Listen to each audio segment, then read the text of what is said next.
I would like to welcome everyone here tonight and thank each of you for spending your holiday weekend with us.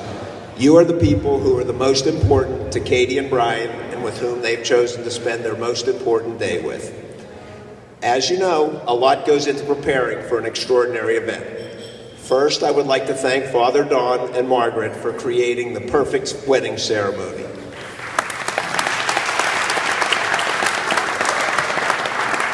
Next, I would like to acknowledge the three wise men, Bob, Jim, and myself, for knowing enough to stay out of everyone else's way. Without question, I have to thank Lynn and Randy for the endless hours they put into making themselves available for each and every step of the way. Finally, we have to thank Katie and Brian for knowing exactly what they wanted for their wedding day and making sure that every detail was followed through. Brian, it's been an honor and a privilege watching you grow up and become the man you are today. I'll do it. I'll do it. You're an unbelievably warm individual. Your unselfish, considerate personality is unlike anyone I've ever met. You always make me feel relevant and connected. I am extremely proud of your accomplishments and life's choices, especially your choice in your bride. I saw in a movie that the person's ultimate report card in life is how your kids turn out.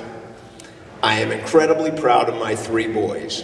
You need to know that I cheated on the parental report card because I copied it all from Randy.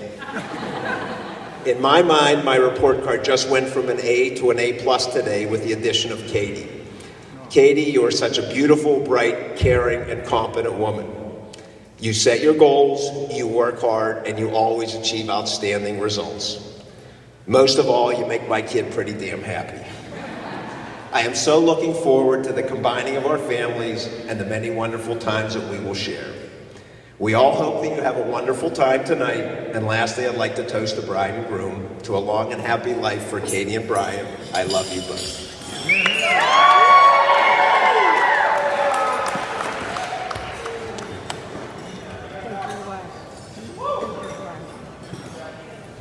Thank you, Mike. That was beautiful.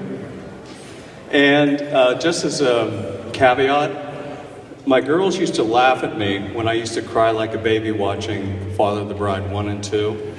So, just in case. But on a beautiful but chilly Tuesday, December 13th, 1988,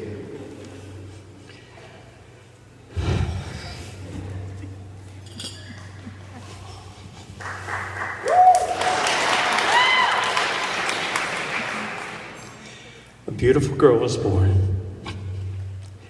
7 pounds, 2 ounces, 18 inches long. And it was that day that I realized what true and conditional and unending love is. Sorry, Kate. Katie gave me orders, but I looked at her and it was all over. But Katie is an amazing woman. When she was born, I thought peaches had more fuzz on their head than Katie did. But it's like, okay, 10 fingers, 10 toes, I'm happy, Lynn was happy. And we thought, it'll grow. 2 years later, she actually grew some hair. And it was a perfect mullet. Yarm or Yager would have been proud. But Katie, at the age of 2, with her hair, her personality really hasn't changed that much. She was self-deprecating, driven, and a word that I like to use, I think that best describes her, is fierce. Hidden under a veneer of sweetness and smiles and laughing, she has a fierceness. And that is so much like her mother. Lynn has done an amazing job, taught her so many things in life, especially how to swear. Katie and I were sitting eating Kraft macaroni and cheese in the living room, sitting on a couch. And at the time, Katie had ear problems. She had numerous tubes and tonsils and adenoids and talk like this. Hi, Daddy. But she accidentally spilled her Kraft macaroni and cheese. And she looked down on it and she said, "Oh, shit." And I said, "Katie, what did you say?" "Oh, shit." "Katie, who taught you how to say that?" "Mommy." So I grabbed her little hand and we walked into the kitchen. I said, "Mommy, guess what Katie learned? She learned a new word." She goes, "What was it, Katie? What was it?" "Oh, shit." Lynn's face drained. "Oh, I don't know." But Katie actually became a proud mother of 4 people when she was about 8 years old. And that would have been Karen Abbey, of course, Sean, who she tried to send out for adoption every other day, and me. She became my parent as well. And that fierceness also led to a lot of great achievements because she wasn't afraid. She wasn't the most graceful person growing up. And one of those things was when she was playing softball. She was so tiny that she would get a walk and get on base all the time. And one day she just was motoring up first base line, took a header right in the middle of the baseline, came up with chalk on her face all over her uniform, dusted off, kept smiling, and ran to first base. That was Katie. And then, of course, I met Brian, AKA Eddie Haskell.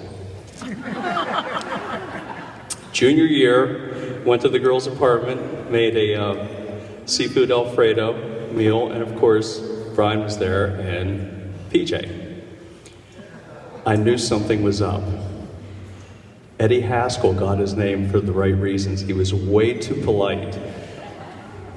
But it was then that I immediately took a liking to him, and Katie later confessed, "Yes, I like him." And we were kind of holding off, but now we're dating. It's great.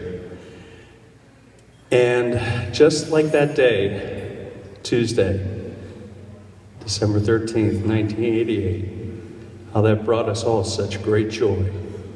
Today, Saturday, August 30th, 2014, gives us even greater joy. Welcome to the family, Brian.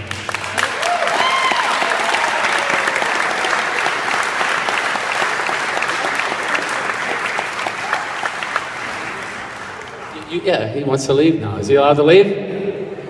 Yes, you can.